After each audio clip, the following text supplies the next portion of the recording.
and also Zhang Milama of Gabon.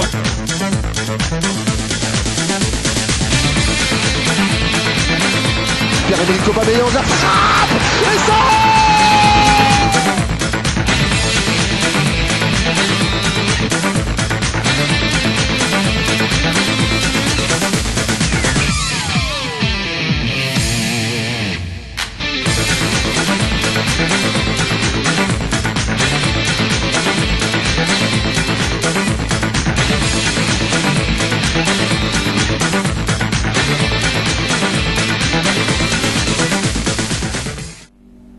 Bonsoir à tous et bienvenue dans ce magazine de sport dont je me fais l'honneur de vous présenter. Deux titres seront au menu de ce magazine de sport.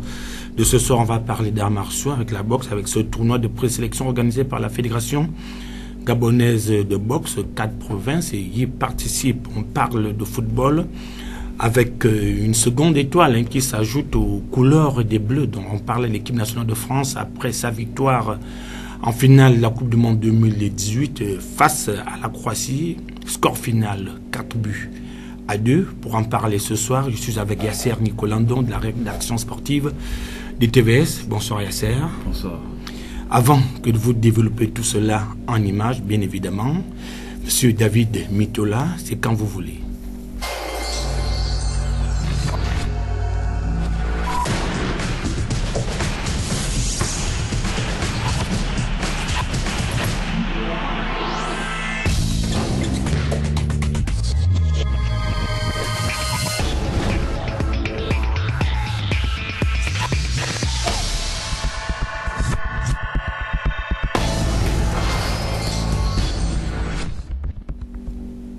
C'en est fini avec la Coupe du Monde de football et Yasser Nicolandon avec la victoire de l'équipe française sur la Croatie, 4-2. Vous avez cru à cette victoire française? À cette victoire française, non. Déjà que dès même le lancement de cette Coupe du Monde, je ne croyais pas à cette France qui aujourd'hui est champion du monde. Mais malheureusement, cette jeunesse a su garder le cap et la confiance que les Français et Deschamps ont mis en eux. D'accord, donc la France qui est sacrée championne du monde pour la seconde fois de son histoire après la belle victoire en 1998 avec un certain Zinedine Zidane, voilà, que d'autres jeunes ont su assurer la relève à l'exemple de Kylian Mbappé, buteur, hier également avec Pogba, Griezmann, donc autant de jeunes Français qui vont faire parler d'eux au cours des années à venir, certainement au Qatar en 2022. Il n'est pas à exclure que cette équipe de France puisse rééditer l'exploit en conservant le titre. Ah, mais on sait déjà que depuis plusieurs années déjà, l'équipe championne sort toujours au premier tour. La France est sortie en 2000, le Brésil est sorti je pense en 2006. La France est sortie en 2002. En 2002 justement. Et le Brésil est sorti en 2006. L'Allemagne est sortie, je pense, en 2014. Et là, on voit... Oui, l'Allemagne est sortie en 2018. Voilà. Voilà. On sait que les champions n'ont plus pour habitude d'aller déjà même en quart de finale, donc c'est un peu difficile. Et puis, bon, elle sera notamment attendue, cette équipe de France, vu qu'elle est championne du monde.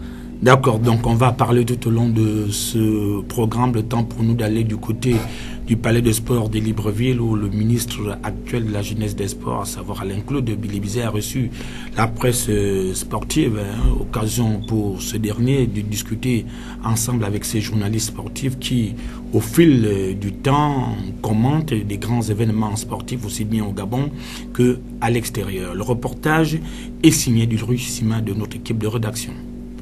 La nouvelle équipe en charge du ministère des Sports aura fort à faire, surtout sur certains dossiers brûlants concernant les fédérations sportives de notre pays, une problématique que leurs prédécesseurs n'ont pas réussi à sceller. Certains représentants des médias n'ont pas manqué de soulever ces questions lors de la rencontre entre les ministres de tutelle et les journalistes et leurs associations. Le problème de certaines compétitions à caractère international et dans lesquelles nos athlètes n'arrivent pas à s'illustrer.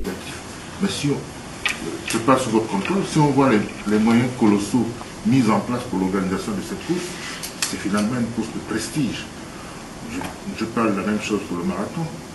Je ne connais pas la place de la Fédération gabonaise d'athlétisme dans le marathon de Libreville. Quel est le lien entre les organisateurs qui ont une expertise avérée et cette fédération qui doit, en principe, prolonger sur le terrain, développer l'athlétisme sur le terrain. Nous sommes en train de nous mentir, monsieur le ministre. Nous nous mentons. Je vous le dis, et comme je le ressens, nous nous mentons, même en football. Si vous enlevez l'équipe professionnelle, on n'a rien. Et pourtant, il y a des pays comme le Cap-Vert, il y a des pays comme la Zambie qui a gagné la CAN ici, dont les joueurs jouaient au pays. On n'a pas un championnat sérieux, les ligues, parce que c'est également, ça fait partie de sa mission. Peut-être pas, on ne parlera pas d'ingérence au plan interne, mais il y a des représentants du ministère des Sports, les inspecteurs provinciaux des Sports qui doivent suivre tout cela. Et quand le ministère vient pour des raisons électorales, prendre position parfois, ça gêne. La spécialisation des journalistes sportifs est nécessaire pour la bonne connaissance des différentes disciplines sportives. De savoir de quoi on parle. C'est important que la presse soit spécialisée pour que chacun retrouve une certaine légitimité.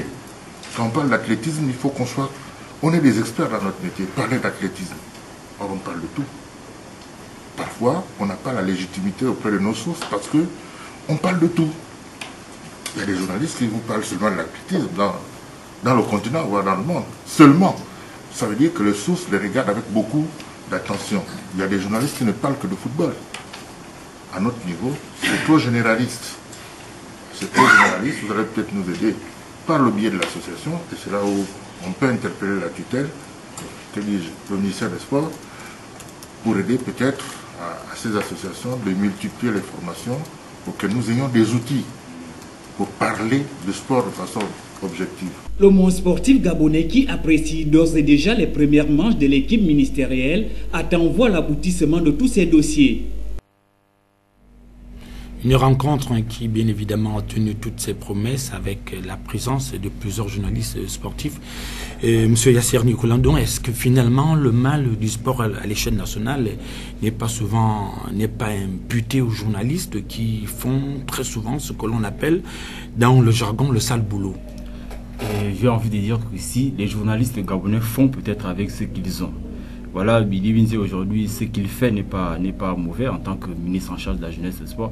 Visiter toutes les associations sportives et les journalistes. Mais, beau joli discours de notre aîné ici, et Palo M. Djinkouma, je n'ai rien contre lui.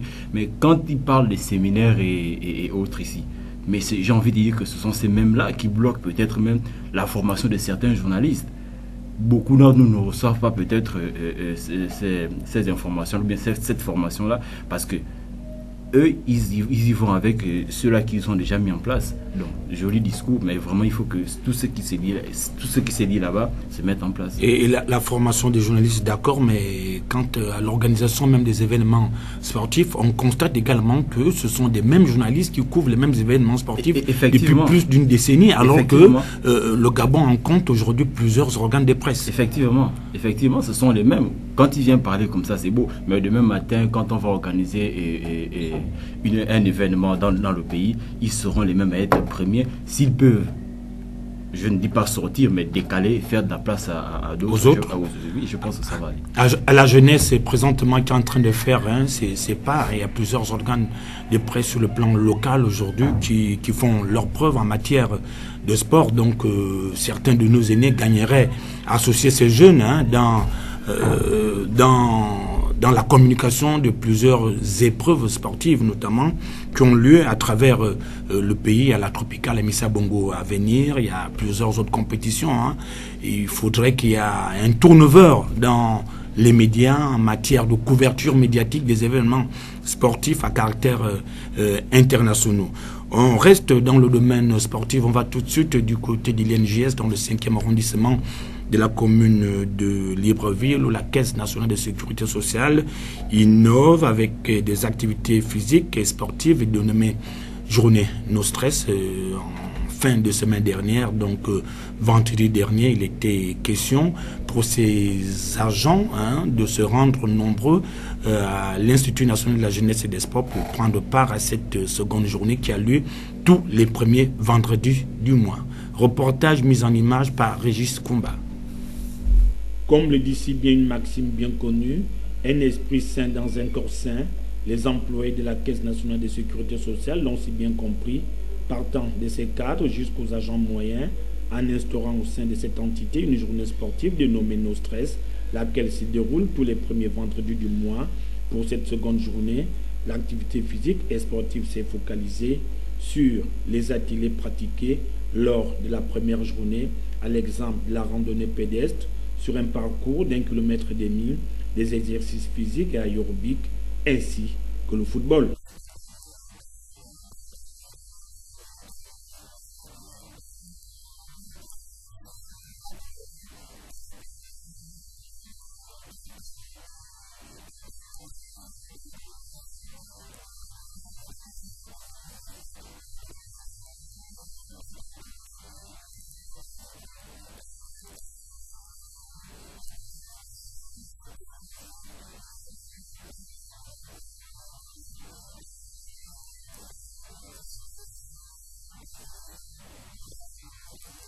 Des retrouvailles entre collègues qui ont un objectif bien précis, briser des barrières entre hiérarchie et agents, mais aussi lutter contre les maladies cardiovasculaires en milieu professionnel.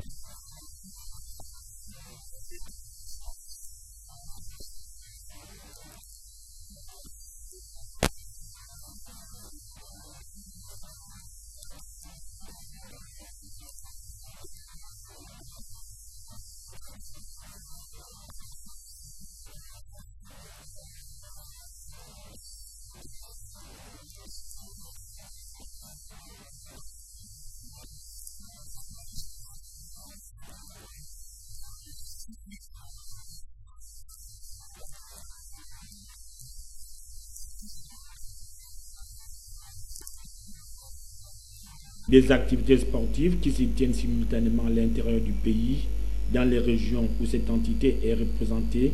C'est toujours au bout de l'effort bien accompli que l'on se sent bien soulagé.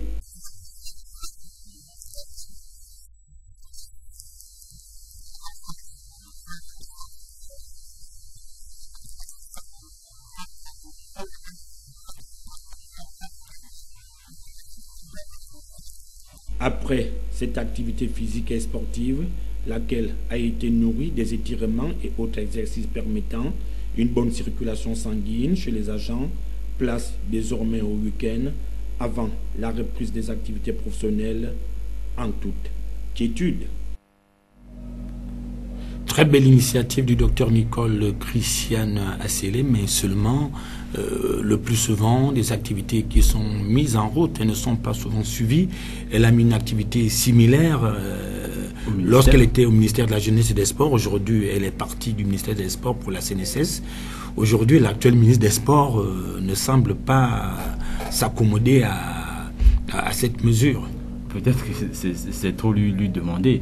Il préfère peut-être que cela aille s'inscrire dans des salles ou venir, comme on l'a notamment vu tout à l'heure. Nicole Asselé, déjà, on sent que c'est une dame de sportive qui aime vraiment ce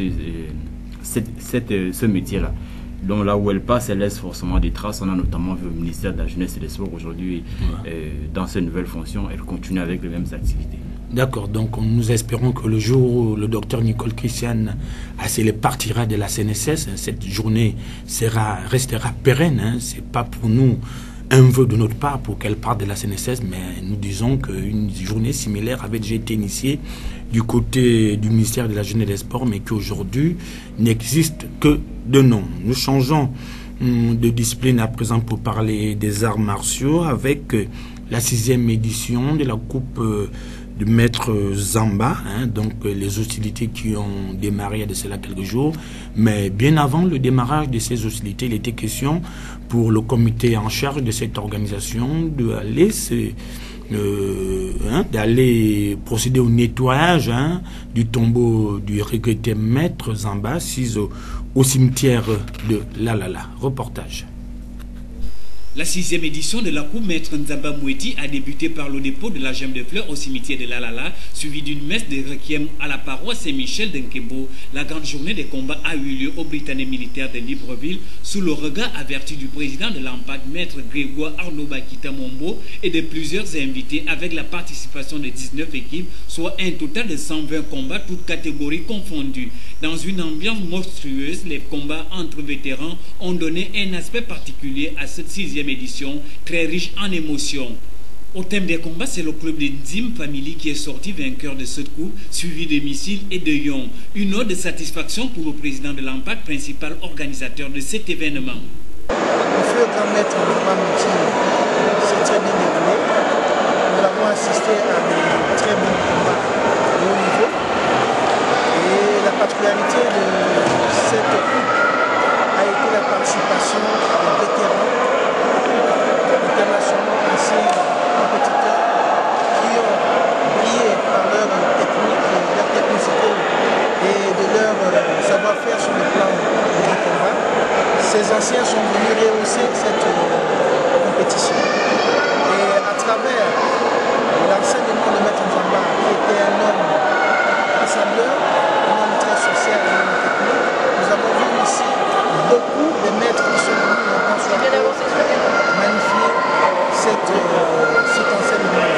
Donc ces maîtres ont tout simplement dit que l'Impact est un organe qui va fédérer le taekwondo au niveau national. Le taekwondo gabonais qui souffre des divisions depuis plusieurs années, l'Impact souhaiterait que l'unité qui a prévalu lors de cette édition, réunissant toute la famille de cette discipline, se pérennise. Toutes les tendances qui n'ont pas compris, nous sommes unis. Le taekwondo ou l'esprit du dos doit gagner. Lorsque nous sommes un pratiquant d'art martial, on doit comprendre d'abord que c'est la primeur mentale, spirituelle qui prime et non les intérêts personnels.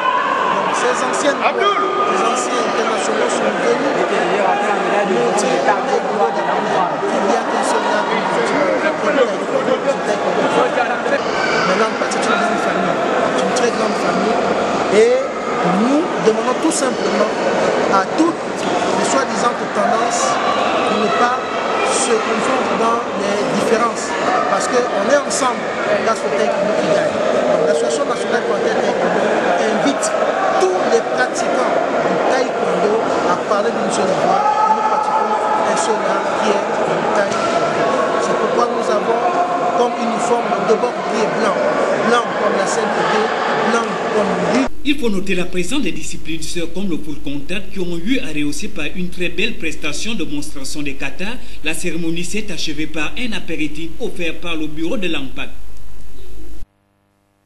Là, vous venez de suivre en image la 6e édition du tournoi de taekwondo du défunt Maître Nzamba, finalement allant s'incliner sur la tombe du défunt. Quel a été finalement l'objectif recherché par les organisateurs?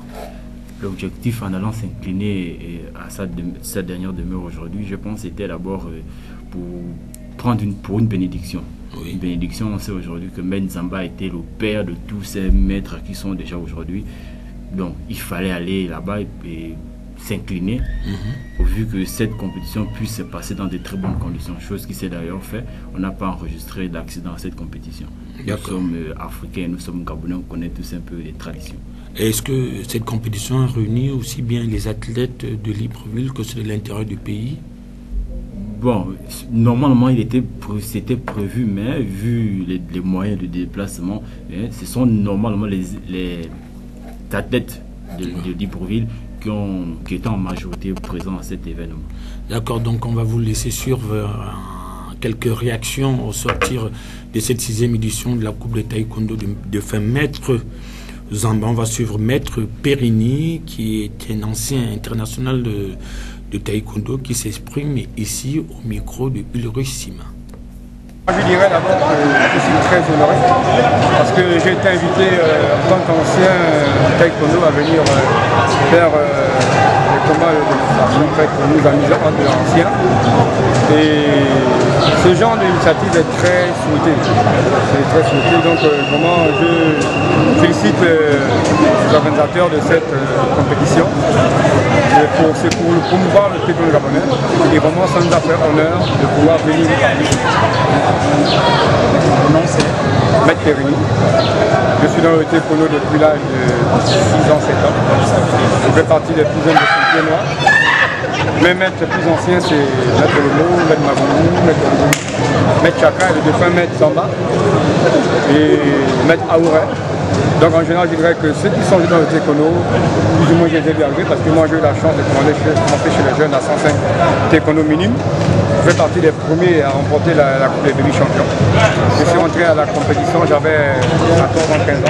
J'étais ceinture noire, je passe ma ceinture rouge, je passe ma ceinture noire à 17 ans. J'étais obligé de la repasser après à 18 ans parce que j'étais le plus jeune.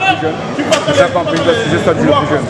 Donc ce genre d'initiative, comme je le dis, c'est à promouvoir. C'est très bien parce que déjà au niveau du taekwondo, il y a des esprits qui ne coïncident pas. Et quand on fait un sport comme le taekwondo professionnel, ce genre d'initiative nous permet de nous réunir, de remettre certaines trucs sur la base, de remettre certaines choses à plat, et que tout le monde puisse marcher main dans la main pour l'honneur du Gabon et pour l'honneur du taekwondo.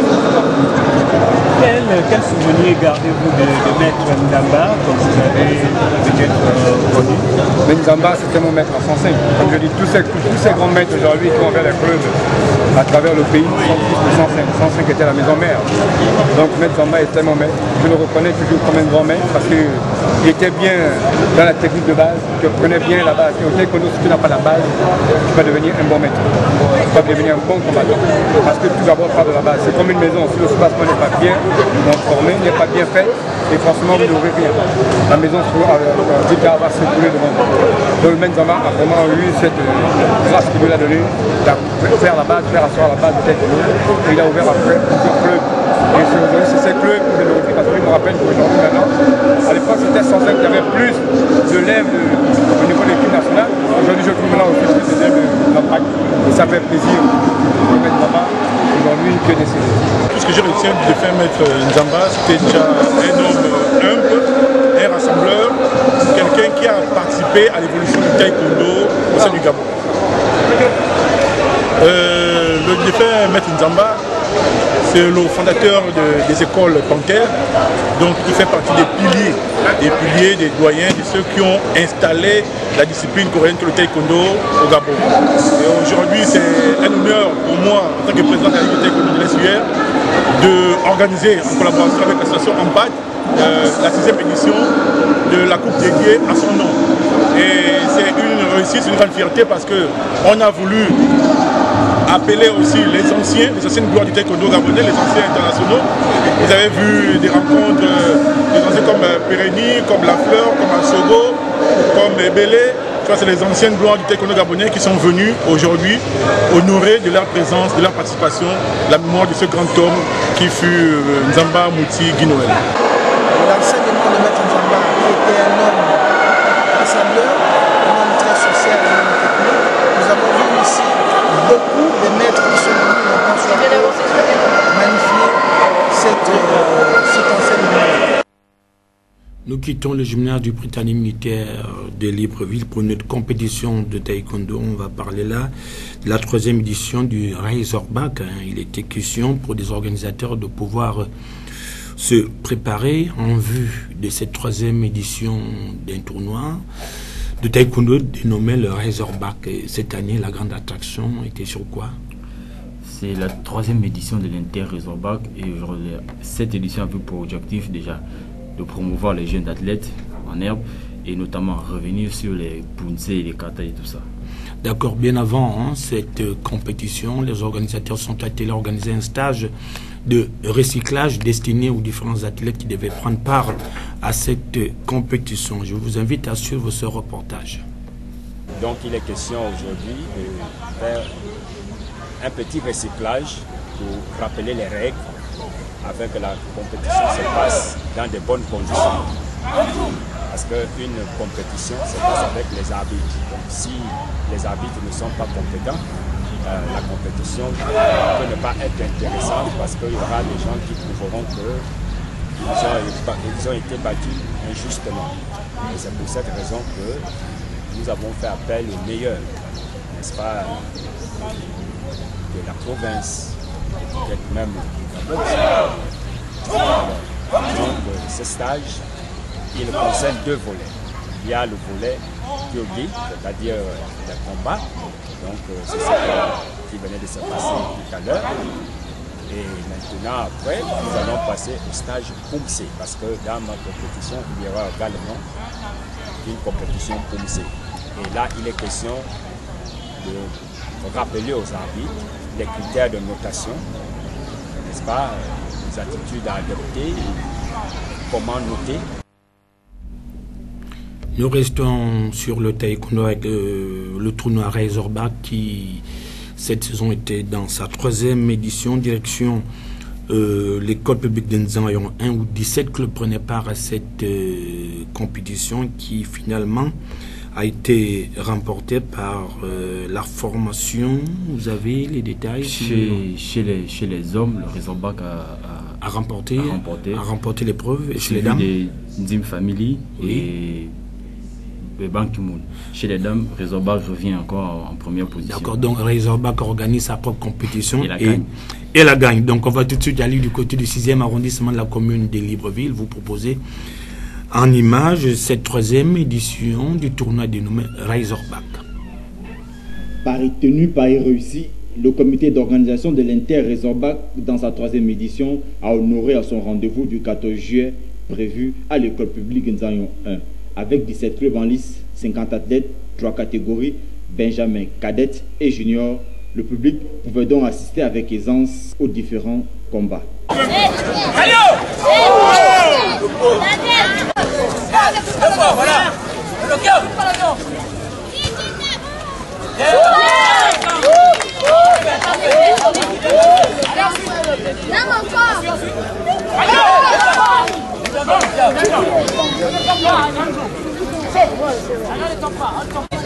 Voilà, vas-y.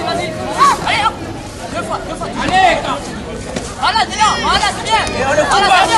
Allez, on le coupe pas. Les poussées et la mise en exergue des jeunes pousses étaient les éléments phares du déroulement des activités. C'est souvent de une belle fête. C'est d'améliorer le performance des jeunes communistes et qu'on a souvent l'habitude de dire que l'État doit tout faire. Donc, la fédération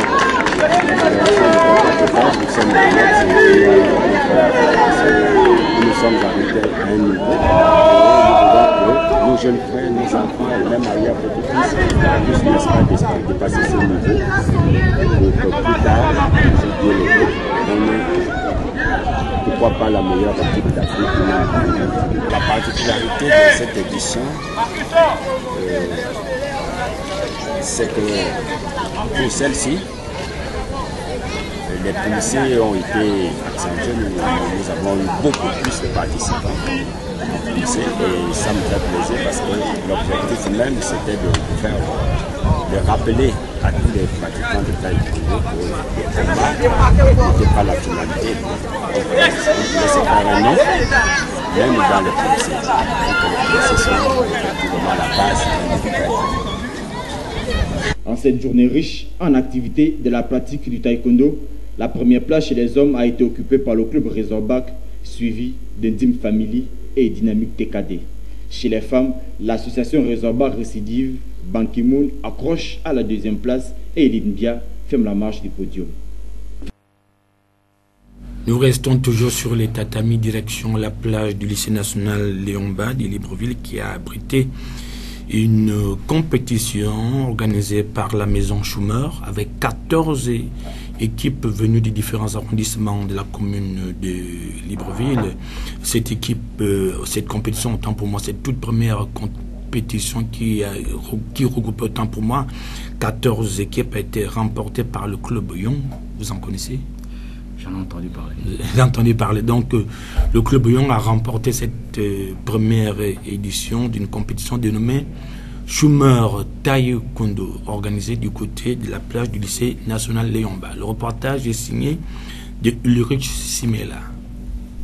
L'ambiance était de taille le week-end écoulé à la plage du lycée Léon-Bas pour la première édition du tournoi de taekwondo dénommé Taekwondo Beach organisé par Schumer Family. Elle a vu la participation de 14 équipes dont 89 athlètes toutes catégories confondues. C'est le club Young qui sort grand vainqueur de cette édition en remportant le prix de médaille en or et le prix du meilleur combattant. Les organisateurs ont associé à cet événement certains partenaires qui se sont illustrés dans la sensibilisation contre le VIH et l'exposition des produits pouvant améliorer l'organisme du sportif. Nous sommes ce dimanche à la plage pour profiter d'un tournoi de taekwondo puisque partenariat avec les organisateurs. Ils ont sollicité et nous avons accepté de venir pendant cette occasion qui réunit des dizaines et des centaines de personnes, sensibiliser et passer le message sur le VIH-Sida pour étendre le suivi de nos relais, de l'information,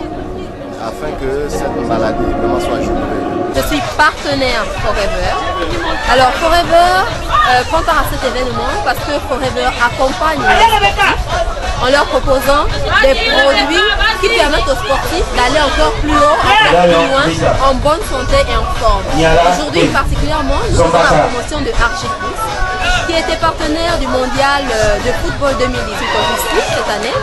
Donc Archipus permet vraiment une bonne circulation dans l'appareil circulatoire de l'être humain, des sportifs et des personnes actives en particulier, améliore le tonus, vraiment fortifie le cœur, hydrate les articulations, les muscles.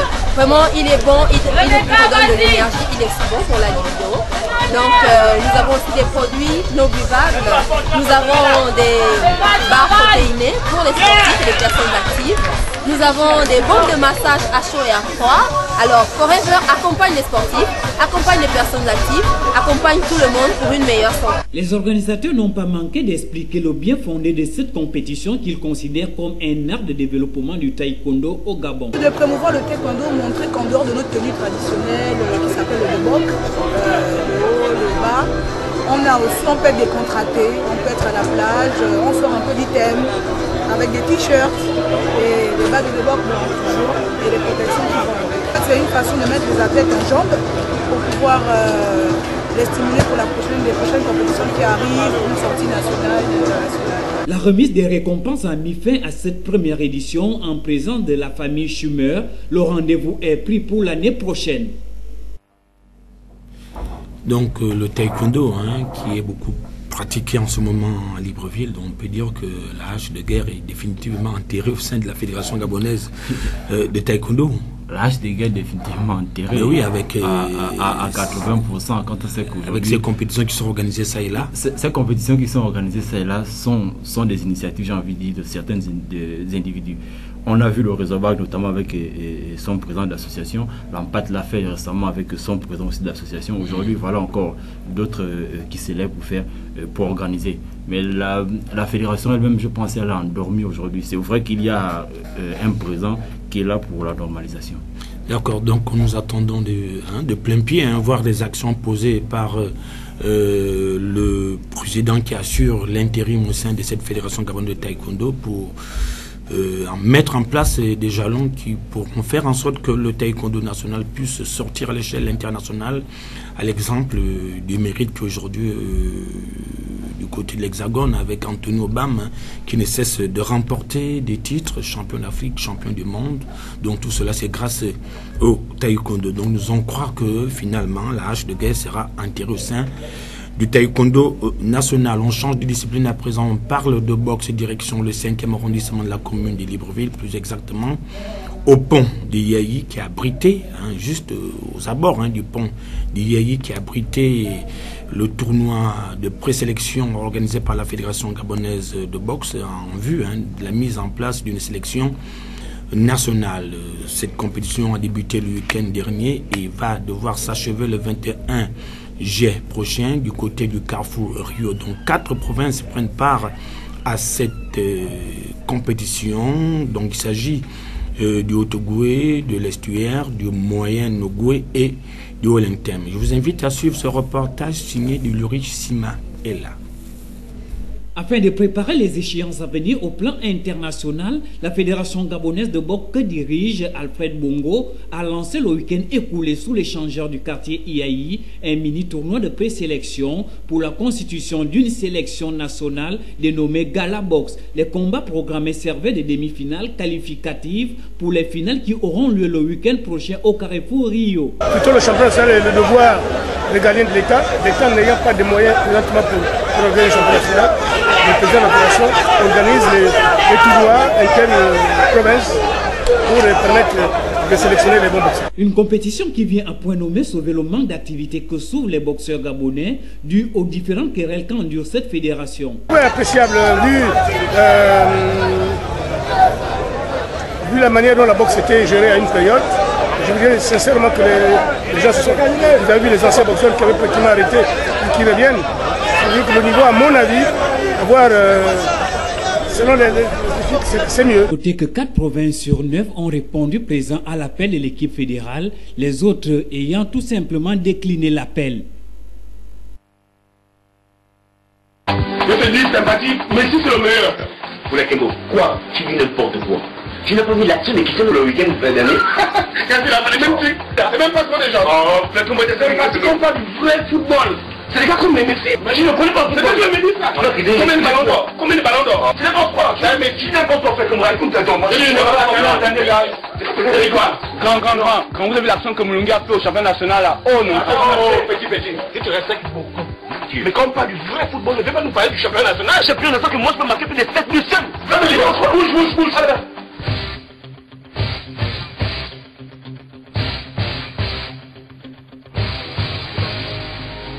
Les gars, il n'y a qu'un problème.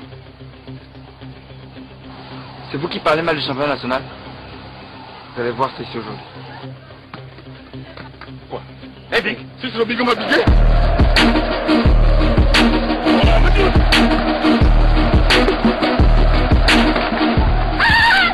C'est comment? J'avais dit on joue au ballon, je n'aime pas ça, c'est quoi? Hein? Ça va dire dans le ballon. Vous allez rentrer là.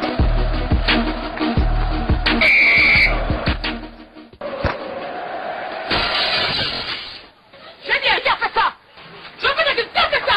Vous prenez pour qui? Excusez-moi madame. Excusez-moi quoi? Madame, pardon. Pardon quoi? Vous êtes cassé, c'est vous qui avez fait ça. Je veux pas vous allons combien jouer au ballon là? N'importe quoi. Tu sais bien sur le coup franc.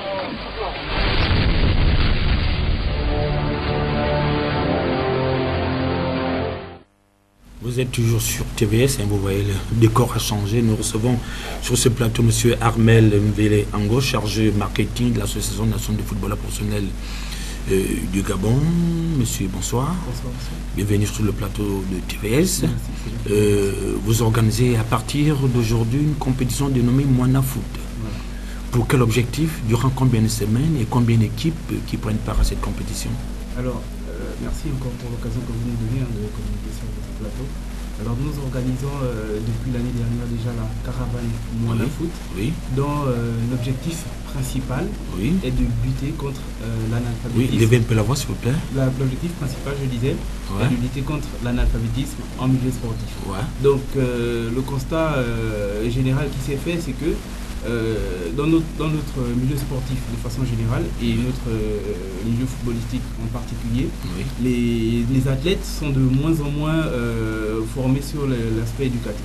Donc nous avons voulu essayer de résoudre ce problème en s'attaquant aux plus jeunes, en faisant passer un message qui est celui de leur dire que le sport c'est bien, mais que l'école c'est encore mieux. Donc il serait préférable pour eux d'allier les deux activités en même temps, parce que tout le monde n'est pas Stéphane Guéma, Daniel Cousin pour sport-études. Voilà, faire du sport et études. Donc nous avons pensé comme ça à organiser des mini-tournois pour bien faire passer le message. Et nous allons sillonner l'ensemble des 6 arrondissements. Non, plutôt les 3 communes. Les 3 communes, qui sont Akanda, Libreville et Ovendo. Donc aujourd'hui déjà nous avons démarré du côté de Sotega. Là toute l'équipe est sur le terrain pour animer, la compétition a déjà commencé. Demain nous serons du côté du PK8. On suivra la SNI Ovendo, puis après Okala et nous terminerons aux 3 quartiers. Pour parler de Sotega, est-ce qu'il y a une infrastructure sportive dans le 2e arrondissement qui vous accueille? Non, nous nous sommes adressés à des particuliers, des personnes sympathisantes qui plus ou moins essaient d'organiser des compétitions au niveau du quartier pour réunir les jeunes, organiser tout cela pour que l'on puisse... L'âge des personnes, des athlètes concernés? L'âge varie entre de 7 à 15 ans. Je voulais dire qu'encore que pour cette compétition, il ne faut pas un stade vraiment réglementaire, c'est juste des petits poteaux et puis... Voilà, le concept de base, c'est le Moana Foot. C'est de laisser les enfants dans leur environnement normal, où ils ont l'habitude de jouer. Comme nous, on appelle ça les big matchs. Oui, voilà. et généralement ça se déroule en combien d'heures en ce qui concerne les exercices, des modules? C'est normalement c'est toute la journée. Disons que nous avons organisé ça en deux poules. Oui. Deux poules de 4 équipes. Oui. Et après, comme toutes les autres compétitions, avec des phases éliminatoires, etc. Donc les 2 premiers de chaque poule s'affrontent en demi-finale. Oui. Ensuite suivra une finale. S'agissant de ces encadreurs-là qui accompagnent des enfants, oui, est-ce qu'ils sont issus de l'Association nationale des footballeurs professionnels du Gabon, ou bien c'est des encadreurs comme ça que vous avez cooptés au sein des différentes ligues, Akanda, Libreville et Ovendo? Donc depuis l'année dernière déjà, c'est des personnes, c'est des anciens footballeurs de façon générale, c'est des anciens footballeurs, Stratégique Moubamba, qui possèdent des structures. Oui. Donc nous avons préféré travailler avec ces personnes-là qui sont organisées pour, n'est-ce pas, le suivi de ces jeunes-là, parce que nous avons préféré par rapport au thème, travailler avec des personnes qui peuvent suivre les enfants autant sur le domaine sportif que sur le domaine scolaire. Voilà. Oui. Parce que c'est ce qui est le plus important pour nous. D'accord. Monsieur Armel, vous partez pas, vous restez sur ce plateau. On reste dans le domaine du football avec le 2e arrondissement de la commune de Libreville, qui n'a pas attendu votre arrivée au sein de cette localité pour se faire entendre. Eux également, ils organisent une compétition de football qui regroupe les 6 arrondissements de la commune de Libreville. La rencontre d'ouverture opposait la formation de Benfica à 21h. Le reportage est signé de Mosconi Ngolomba. Plus question pour les jeunes des quartiers AVA de rester sans activité. En effet, une compétition de football réunissant les 6 arrondissements de Libreville était présente lors du match d'ouverture qui a réuni tous les jeunes de ces quartiers. Benfica FC en vert fluo était aux prises à de winners en bleu. Les 2 équipes n'ont pas tardé à passer à l'offensive, mais l'efficacité revient à de winners par le touchement de son attaquant Augustin Boris, qui d'un tir du pied droit inscrit le premier but dès la 20e minute de jeu. L'art de la pirouette n'est pas maîtrisé uniquement par l'équipe en bleu. Très vite, un penalty est accordé à l'équipe de Benfica qui, d'1 centimètre près, rate de remonter au score. Le score restera inchangé jusqu'à la fin de la rencontre. Le choix de cette organisation me permet un peu de ramener en arrière quelques années où nous étions plus jeunes et on avait pour habitude les vacances de se retrouver, de jouer des petits tournois dans des quartiers. Et ça nous permettait un peu d'éviter à se retrouver à boire de l'alcool, à consommer des stupéfiants. Et je fais ce constat un peu dans mon quartier et que beaucoup de jeunes n'avaient pas de distraction. Et qu'on a que pour seul endroit un lieu privé. Aujourd'hui, si vous voyez aujourd'hui, beaucoup de personnes ce ne sont pas les moyens.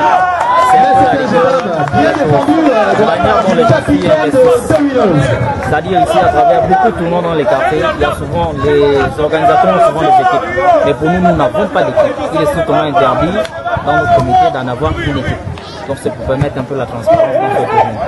C'est bien normal qu'il y ait un message. Pourquoi? Parce qu'aujourd'hui, nous regardons beaucoup de quartiers, il y a un problème de stade. Nous avons un problème de stade. Donc cela, non seulement aux autorités, c'est-à-dire le ministère de la Jeunesse et du Sport, non seulement, et à la mairie, permettre au moins aux jeunes de pouvoir s'épanouir à travers ce genre de concept. On ne va pas constamment se retrouver, aller se faire mobiliser. Entre-temps, il y a bien du talent au Gabon. Et qu'à travers ce genre de concept, on peut encore détecter d'autres. S'épanouir à travers ce genre d'initiative en période de vacances est plus que salutaire pour ces différentes organisations. La suite de ce tournoi promet. Qui sera le vainqueur? La réponse, c'est dans 2 semaines. Après ces séquences qui concernent ce tournoi de football qui a été lancé dans le 2e arrondissement de la commune de Libreville, je me tourne encore vers notre invité, M. Armel Mvili, qui est chargé de marketing au sein de l'Association nationale des footballeurs professionnels du Gabon. On voit ici sur ce plateau ces magnifiques trophées destinés aux participants, aux vainqueurs. Aux vainqueurs de chaque étape. Voilà, comment vont se dérouler les épreuves? En fait, comme je le disais tout à l'heure, c'est mini-championnat. Oui, c'est mini-championnat, c'est un mini, si on veut Coupe du Monde. Ouais. En fait, c'est simple, c'est 8 équipes par site, oui. Donc réparties en 2 poules de 4 équipes chacune. Ouais. Donc au terme des différents affrontements, 2 équipes sortiront de chaque poule. 11 ou bien sous forme de tournoi de 6? Sous forme de tournoi de six. Voilà. Oui. Ce sera, chacune des équipes est composée de 10 joueurs. Oui. Voilà. Donc les deux premières de chaque poule s'affronteront pour les demi-finales. Ensuite, il y aura la finale. Ouais. Puisque vous luttez face à l'analphabétisation au sein du monde sportif gabonais, est-ce qu'il y a des enseignants également qui vous accompagnent, hormis ces professeurs d'éducation physique ou anciens footballeurs? Est-ce que vous avez des enseignants qui sont avec vous également pour inculquer des valeurs à ces enfants? Bon, pour l'instant, je dois dire que non, nous n'avons pas encore entrepris cette démarche.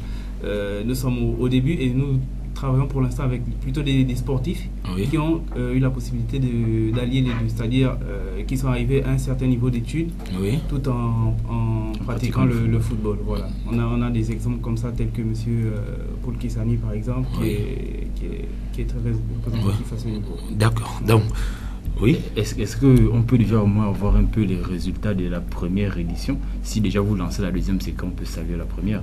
Oui, l'année dernière, ça s'est très bien passé. Il y a des jeunes qui, au sortir de là, ont été introduits dans des clubs, hein, des petits qui n'évoluaient pas encore en club. Ils ont pu bénéficier ils ont bénéficié de ce tournoi-là pour, n'est-ce pas, avoir pour intégrer les clubs. Est-ce que vous suivez également leur scolarité aussi? Si, c'est l'objectif même du Monafoot, en fait. C'est de dire aux jeunes que le sport c'est bien, mais l'école c'est encore mieux. Voilà.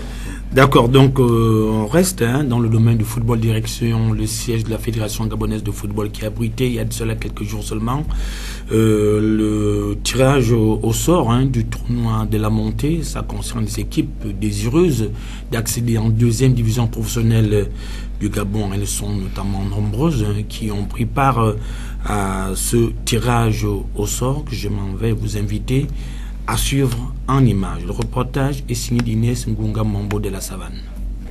Avec beaucoup de sérénité, nous travaillons et nous espérons que ça va bien se passer pour nous. On ne prend pas les adversaires de haut parce qu'on n'est jamais sur le tournoi de la montée.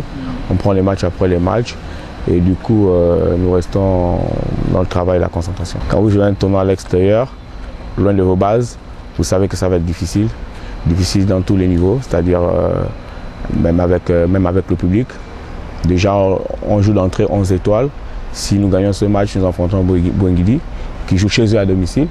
Après, je ne vais pas rentrer dans ça. Je me dis, on prend les matchs après les matchs. On va terminer 11 étoiles déjà. Et puis, on va penser aux autres échéances. Plus tard, on prend les matchs après les matchs. Nous avons eu à remporter le championnat et la coupe, ce qui est déjà bien dans notre province. Après, là, c'est différent. On va jouer inter-province, on va dire comme ça. Et ça va être costaud. Donc les attentes du président sont énormes, il met les moyens. Et il faudra que nous puissions honorer de tout ça et par rapport aussi à l'objectif du club. On reste sur le domaine du football. On parle à présent du ministre actuel des Sports, Alain Claude Bilibizé, qui depuis quelques jours visite les différentes infrastructures sportives sur le plan local. Tout récemment, il était du côté de Port-Gentil où il a visité le stade Michel Essongué. Il y a de cela quelques jours, c'était le tour du stade de l'amitié sino-gabonaise d'Agondjé, le stade municipal du 6e arrondissement de la commune de Libreville, donc plus c'est exactement le stade de Nzanyon. Et je crois vendredi dernier, il était du côté d'Oyem, dans la province de Wellington. Il a rendu visite au stade Ngon Stadium d'Oyem, qui abritait la CAN 2017 du Gabon.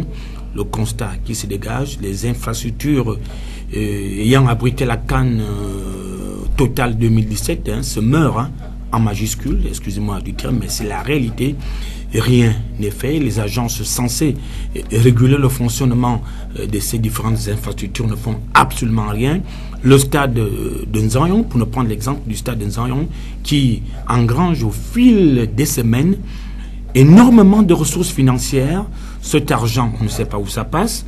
Le stade n'est pas entretenu, des vestiaires, n'en parlons plus. Mais à chacun des instants que vous passerez à côté de cette infrastructure sportive, vous verrez qu'il y a une activité qui est menée, mais où va finalement cet argent? Donc le stade devient presque un gymnase. Un gymnase, donc Alain Claude Bilibizé, ministre des Sports, a frappé le poing sur la table.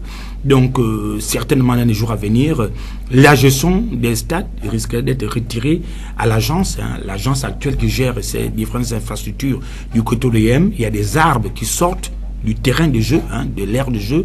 Une infrastructure qui a coûté plusieurs milliards de francs CFA au Gabon. C'est pas possible qu'une telle infrastructure se meure à une année et demie d'organisation de la CAN 2017 au Gabon. Donc je m'en vais vous proposer ces images assez tristes du stade de l'Amitié et du stade de Nzarion. Le reportage est signé de Louis Sima. Afin de faire asseoir la nouvelle politique sportive qu'envisage instaurer le ministre des Sports, c'est dans cette optique qu'Alain-Claude Bilébizé a effectué une visite au stade de l'Amitié sino-gabonaise d'Agonje pour un état des lieux de cette infrastructure et toucher du doigt les réalités sur son entretien, car le ministre souhaite créer un dialogue de gestion entre les différents acteurs impliqués dans la gestion des différents édifices appartenant à l'État. Nous avons entamé une série de visites des installations. D'abord pour préparer un compte rendu que nous ferons au gouvernement.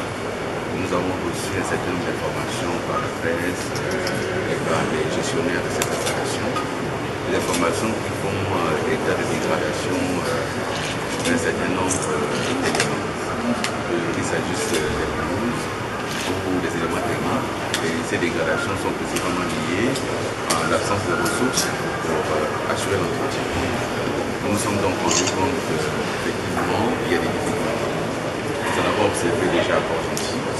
Et là, nous avons constaté d'autres types de difficultés. Et accompagné de l'ANAGIS et des responsables du ministère, nous avons fait une séance de travail et avec le fonds également pour regarder comment est-ce que nous pourrons engager un dialogue de gestion entre le ministère, avec le fonds à ses côtés, l'ANAGIS et les différentes fédérations sportives pour voir le meilleur usage qu'on peut faire de ces installations qui sont celles de l'État et de quelle façon est-ce que l'État peut continuer à mettre de l'argent pour la maintenance des équipements. Le ministre se rendra dans les tout prochains jours dans d'autres localités du pays pour le même exercice avant de faire un bilan complet sur les différentes infrastructures sportives relevant de l'État.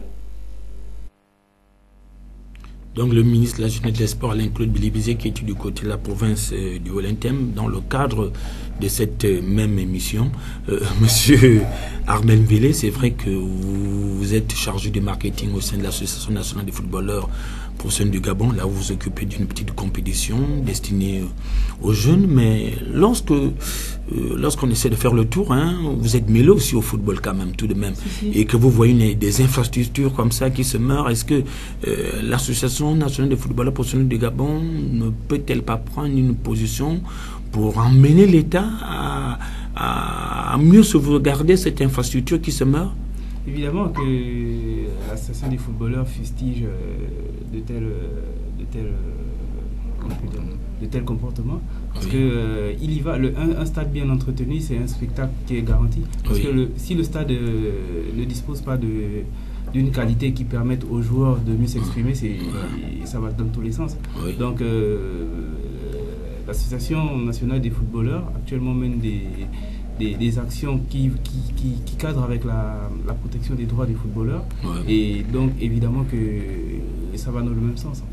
En fait, donc ça rejoint le problème d'entretien, parce qu'on pourra tout avoir finalement dans ce pays, mais si on ne met pas des mécanismes devant permettre aux structures de pouvoir survivre, de pouvoir tenir le coup, ça voudrait dire qu'on aura beau construire des stades, et puis au bout d'un temps, ces stades vont tomber dans l'état auquel nous constatons le stade de l'Amitié sino-gabonaise d'Agonje, qui est en train de mourir à petit feu, sans que l'autorité ne prenne une quelconque décision. Oui, déjà même à la passation des services, le ministre sortant disait déjà à Alain-Claude Bilébizé qu'il faut vraiment mettre un œil sur déjà le palais des sports. Parce que je pense que lui aussi avait remarqué que les infrastructures sont notamment abandonnées. Et il avait dit à Bilébizé non, s'il faut confier cette infrastructure à cette même entreprise qui aujourd'hui a la gestion des différents stades aujourd'hui. Je crois la GNAMGIS. Voilà, ce palais de sport risque de tomber. Il faut aussi jeter un coup d'œil au niveau de l'hôtel aujourd'hui appelé l'hôtel de la CAN qui est complètement pillé. Il faut dire les mots tels qu'ils sont. Voilà. L'hôtel de la CAN de Nzarion est pillé, a été pillé. Donc il n'y a plus rien là-bas.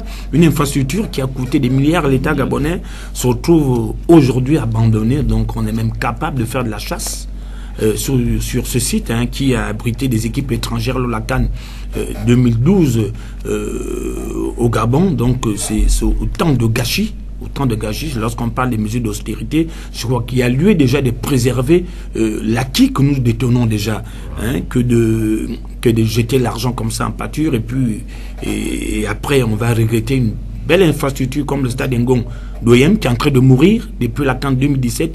Il n'y a plus jamais eu de compétition organisée là-bas. Le Gabon joue les matchs de football aussi pour le compte de la Coupe du Monde 2018 qui vient de s'achever. Le Gabon avait la latitude d'aller jouer au IM ou de jouer à Port-Gentil ou de jouer à Franceville. Mais tous les matchs de la sélection nationale sont concentrés ici même à Libreville. Mais que servent les 3 autres infrastructures sportives que sont le stade Ngong d'OM, le stade Michel Essongué de Port-Gentil et le stade municipal de Franceville qui aujourd'hui sont pas assez utilisés pour des rencontres de football. Donc aujourd'hui, ces infrastructures se meurent à défaut d'inviter des hommes de Dieu, organiser des concerts religieux ou prêcher. Je ne sais pas à l'allure où vont les choses, comment est-ce que nous allons devoir nous en sortir. Il faut aussi dire que le stade Nzan aujourd'hui qui devient presque un gymnase a commencé comme ça en organisant des événements qui n'ont rien à voir avec le sport. Voilà. Donc, mais malgré ça, cette infrastructure engrange beaucoup de l'argent, beaucoup de ressources financières, mais cette ressource financière prend curieusement d'autres portes. Donc, pas d'entretien.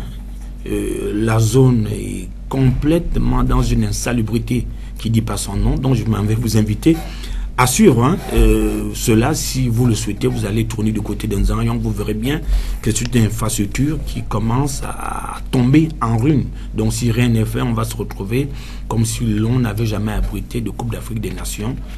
Mais qu'à cela ne tienne, nous continuons notre magazine de sport avec la Coupe du Monde de football Russie 2018 du côté de la commune de Vendo. Le maire de cette commune a organisé une projection destinée au public au Vendois dans le cadre de cette finale qui opposait la Croatie à la France. Victoire des Français 4-2. Je m'avais vous inviter à regarder l'interview que nous a accordée celle qui est maire de la commune de Vendo, à savoir Jeanne Mbagou.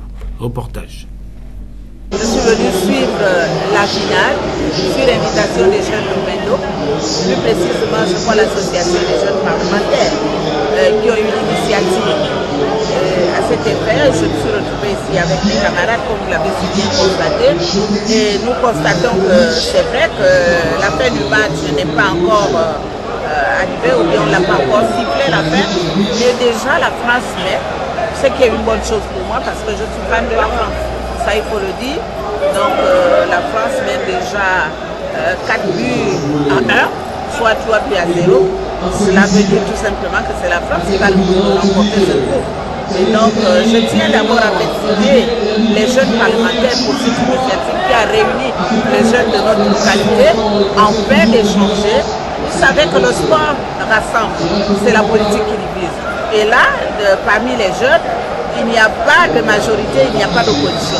Ils se retrouvent tout simplement entre jeunes, avec le maire qui est arrivé avec sa petite famille, pour suivre ensemble, partager ces moments de joie avec mes enfants et avec bien des camarades, mes collègues. Ils ont constaté les maires, le 3e adjoint, au maire qui est là aussi.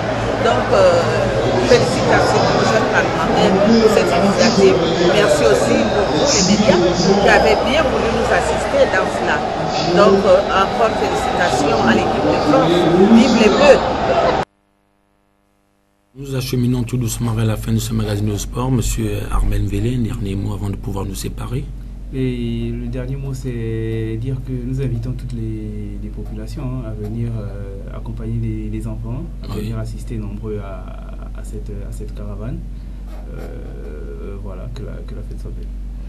D'accord, donc nous étions avec monsieur Armel Mvélé Ngo, chargé de marketing au sein de l'Association nationale des footballeurs professionnels du Gabon Juste au Centre, et Assir Nicolandon de la rédaction sportive de TVS. Et de l'autre côté de la belle vitrine se trouvait Bertrand Komilika Ndumba, David Mitola, Fleury Assondo et Guy Placide Ibouan. On se donne tous rendez-vous pour lundi prochain lorsqu'il sera 21h. La rediffusion de cette émission a lieu tous les jeudis à partir de 10h. Bonsoir et bonne suite des programmes sur TVS, la chaîne qui voit toujours plus loin.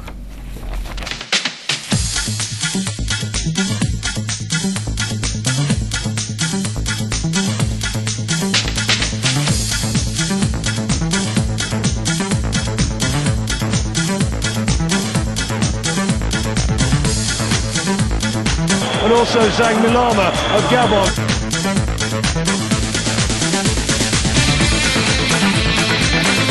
Pierre-Emerick Aubameyang, la frappe, et ça